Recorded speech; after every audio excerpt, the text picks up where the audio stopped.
Hello, everyone. Welcome. I'm delighted to have a friend with me today, Newton. We know each other from the tech industry. I'll let him introduce himself, but it's such an honor and delight to have you here, Newton. Please introduce yourselves to the world. Bobby, great to be here. Hi, everyone. I'm Newton Cheng. I'm a husband, father to two wonderful daughters. I'm a world champion competitive athlete. I do competitive powerlifting.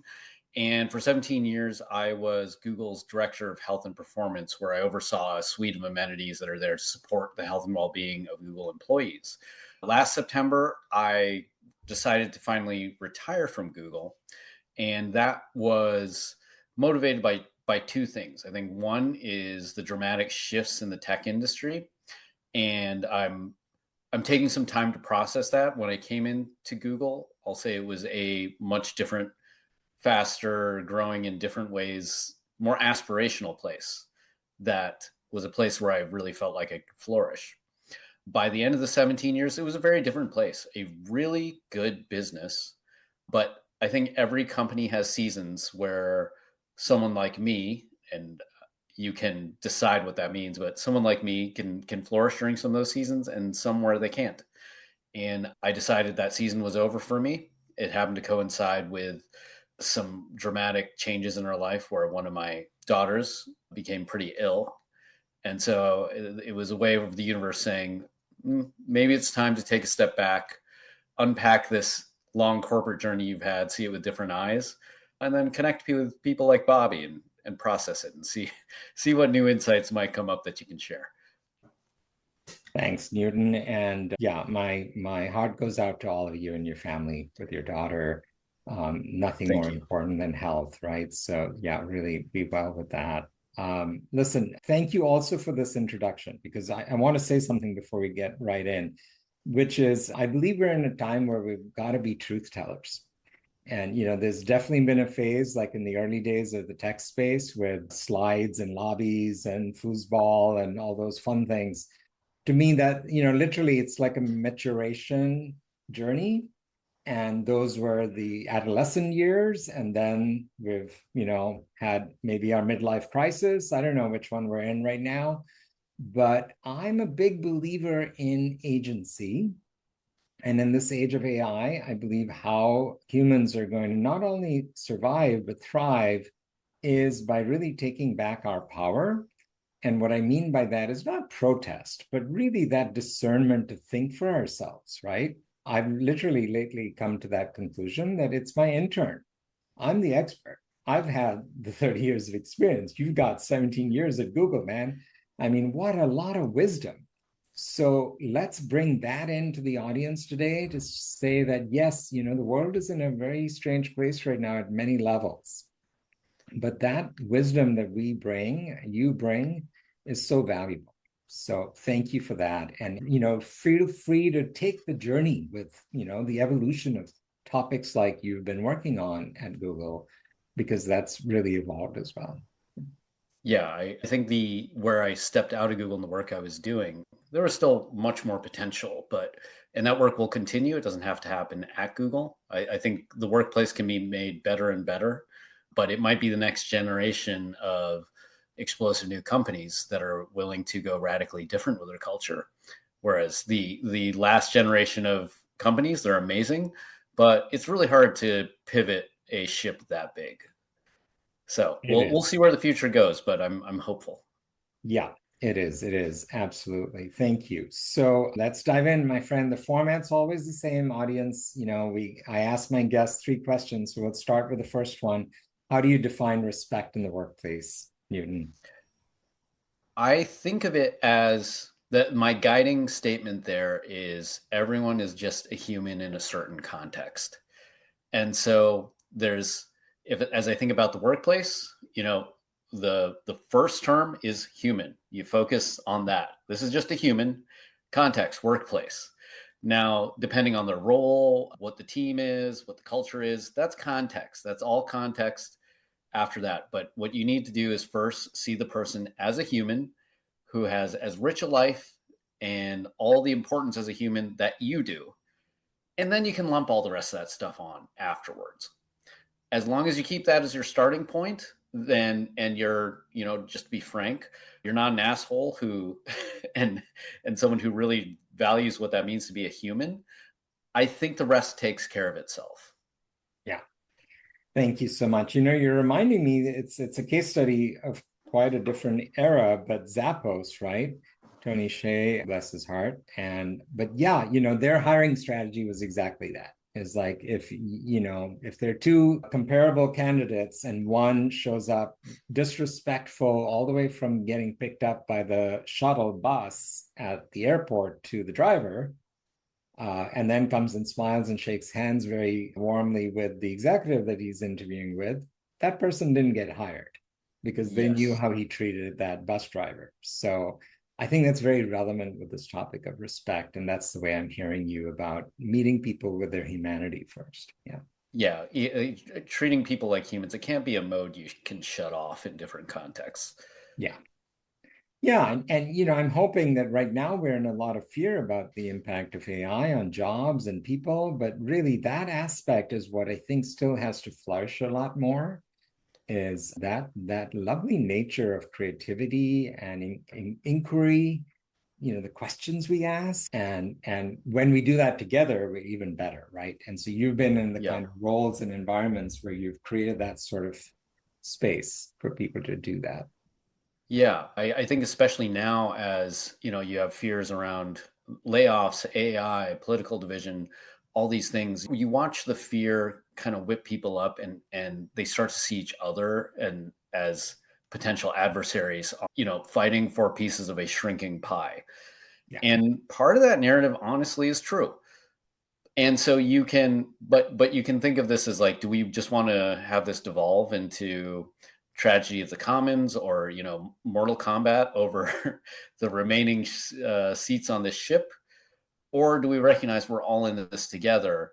And when we start naming these fears and acknowledging that we're mirror images of one another, maybe we can get through this together, or come out of this in better shape than if we just fight for scraps. Yep. Yep. And that scarcity kind of mindset, I'm an eternal optimist. And I think we've both experienced in places like Google and Microsoft where in the sky's the limit and beyond, right? Literally Mm-hmm. space and beyond, then that scarcity comes down. When we can have the imagination to make the pie much bigger, then there's more for everybody, right? And already in Yeah. 2026, I do think that while, yes, there'll still be a lot of layoffs, there are a lot of companies that are already hiring. So there's a lot of hiring going on. And employment numbers are really much better than you'd expect given the environment we're in, at least in the US. Yeah. Yeah. Yeah. There's a lot of volatility, which it can, has upsides and downsides. Let's get to the second question, my friend, which is how do you know when a culture, you, how do you feel the respect around a team, a company culture? What are some of those telltale signs of feeling it? I think there's one of the things this was going to be one of my, top three tips, but one of the things I look for is some of this can just be cultural, but some of it can also be a sign that people are masking or not really, they don't feel they are able to show their true selves. So it's if you sit in a meeting and everyone kind of sounds like a LinkedIn post where it's a little too positive, it's a little too on trend, and you hear just a few too many business terms. Like the thing I like to say is like, would you talk to me this way if we were just out having a beer? And if you can get people, if you hear more people talking like we're just having a beer, not being unprofessional, but having a beer versus I have curated this and it could be in a LinkedIn post, but I'm saying it to your face now. That's a good sign to me. We're like, okay, we don't really have real talk around here. So I'm not exactly sure how I respect the human underneath all that. I was going to call it business muck. That's a little judgmental, but those layers of business speak and etiquette. We know it. We've all experienced it. I think that's a fair word. And I don't usually cross-reference other guests, but I just published. By the time this comes out, it'll be about a while. But go look up Feroz's talk because he talks about Okay. meeting behavior and how, as a senior, SVP at SAP, how he really creates that space for people to bring themselves, right? Because Hmm. I'm just me, no matter where I go. And I think the way we've been trained in corporate life is you got to put on this persona, and we can all feel it. We can feel the fakeness of it. It's painful, it's unproductive, and it's actually, yeah, extremely unproductive, right? So it really adds to that whole sort of toxic culture around productivity because, yeah, you don't get great work done that way. Yeah, I think we've talked about this, but I really don't like the saying "bring your whole self to work." Ah, yes, Not we be, have. yeah, not because I agree with the intent of it, but the framing of it. It sounds like you have a choice to not bring your whole self to work. I'm like, no, it's there. It's just shoved underneath your business suit. That's it. Yeah, much better. I think it's much more, it's richer to explain it, yeah, than just the Yeah. buzzword of that term. Yeah, absolutely. I agree with you. So you've already sort of blended in when we know when respect is not present in the culture, but yeah, go with either one of those. If there are other aspects of when you felt respect, let's, maybe stay with that and then see how it plays with the opposite, right? Because I think they do have sort of and two sides to it. Yeah. Yeah, I think there's some sort of interplay between respect and status and authority. So one of the things I look for is how much can reports disagree and or fight in front of others with their manager. Like again, keeping it professional. But if what I see is not a lot of disagreement, but I see the behind the scenes chatting going on, via direct message, or I hear the hallway chatter, then that's a giant red flag for me.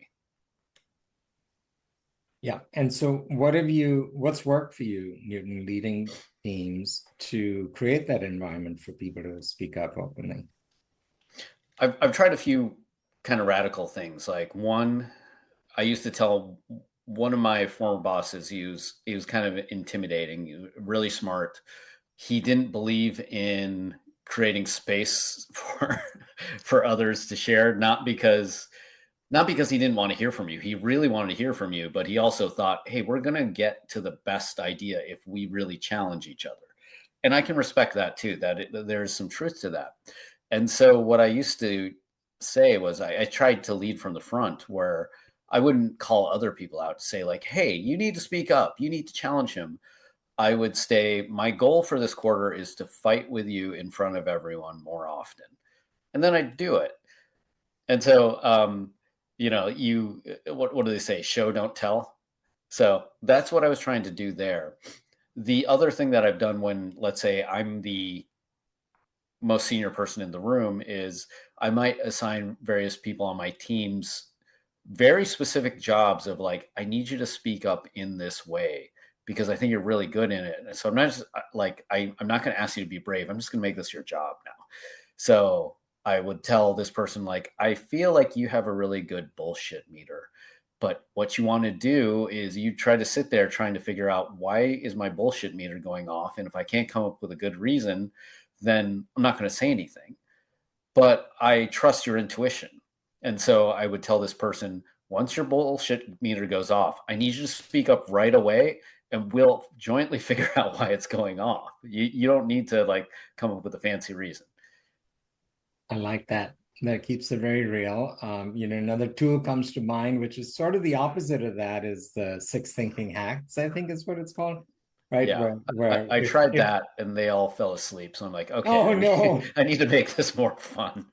And there are ways to practice that. But yeah, I've been fortunate to have it work quite effectively. It just forces us to think out of that. I'm trying to think about right now, like really need to chew on this thought, but like, so I talk a lot about mental health in the workplace.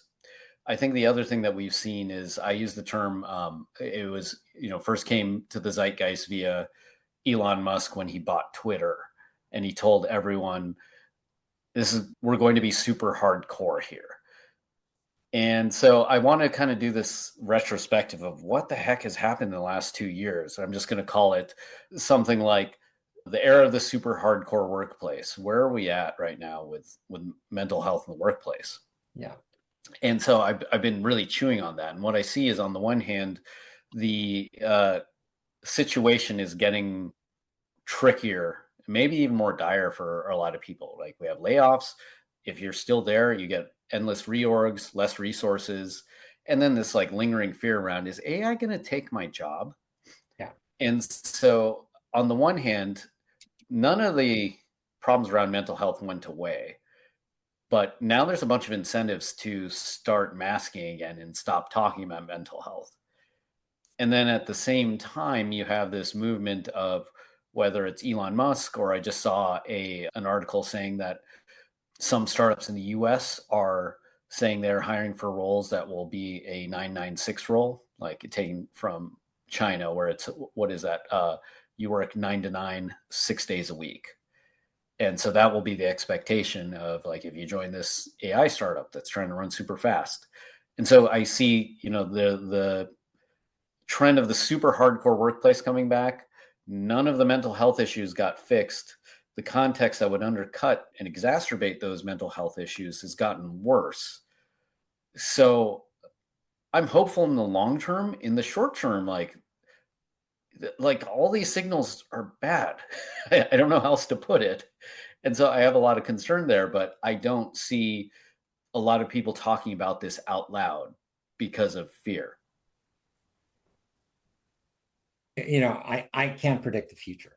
I don't know what's going to come with this and how it's going to evolve. But if we believe in sort of the pendulum shift pattern that we have seen, I think literally, I mean, in many ways, no one even says this, but to me, it's as fundamental as, despite all the advancement in humanity and technology, we're still in the industrial age, the way we treat people. Just the Mm-hmm. term human resources is absurd, in my view, and to try and get people to change it to people in culture gets caught up in language and in labeling and will become divisive because, oh, that's just fluff words, or woke words. They're not. It's just the Yeah. reality that at the end of the day, what we do in what we call HR is we care for our people, we care for the business outcomes, and that's why culture is a business imperative.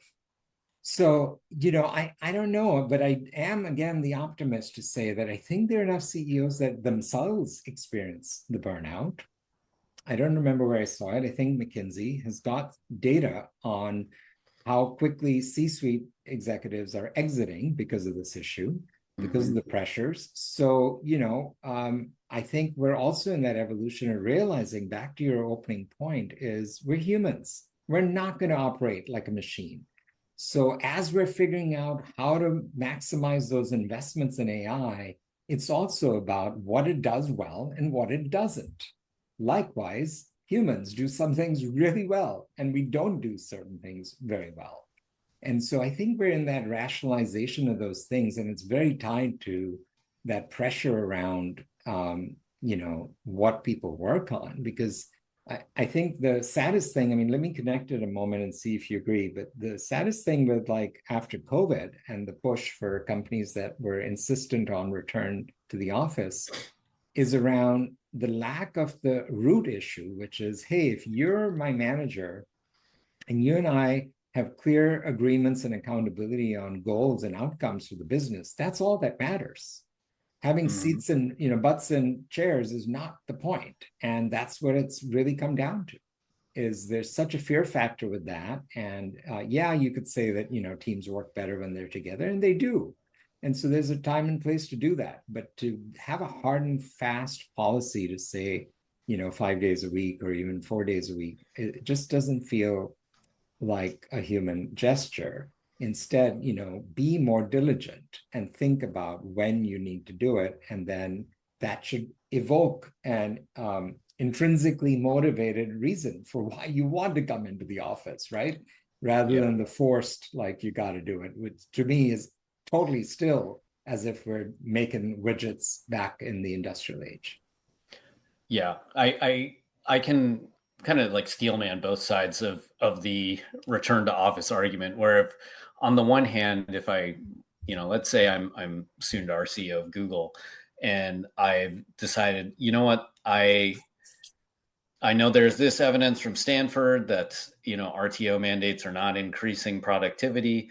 On the other hand, for a collaborative, creative environment, there's nothing that matches face to face. Like there's things that just cannot be captured over video. And I think there's enough anecdata and lived experience there to say, okay, maybe that's true. On the other hand, now I'm making like these people who have no other colleagues from their team in the building come in and just sit there alone. And now I've put a commute on them. On the other hand, managing a bunch of different work arrangements across our organization when I'm trying to pivot to get everyone focused on this highly competitive AI race, I can't incur that type of management overhead of all these work arrangements. But I also have to acknowledge we have chosen this, and this is going to greatly disadvantage a lot of you. And I feel like that hasn't there's like it's kind of like giving lip service to say like, yeah, I know it's going to be hard and challenging, but this is the way we're going. And the that is just not sufficient for, say the working parent who says you just incurred 2 hours of idle time on me that is generating no value for the company.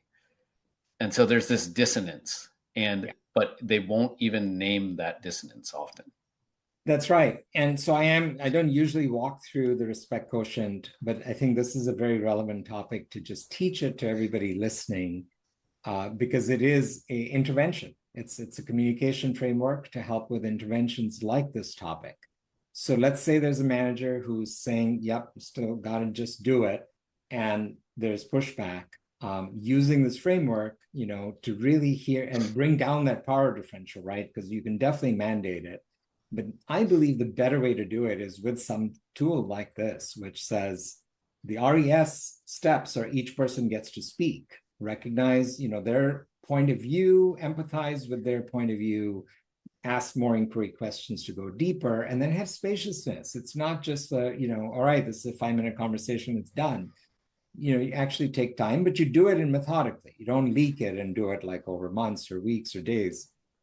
So each person gets to do that. So in that exact example you just laid out, that manager will get to say why it's counterproductive for him or her to be able to really, make things happen.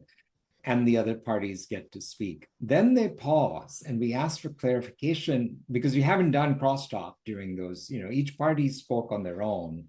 And hopefully there are ahas, like hopefully that, person with parental needs here's something from the manager that says, I have an idea on how I can meet both of us, right? So that's why the PECT is the action. So let's prioritize an action we're going to take.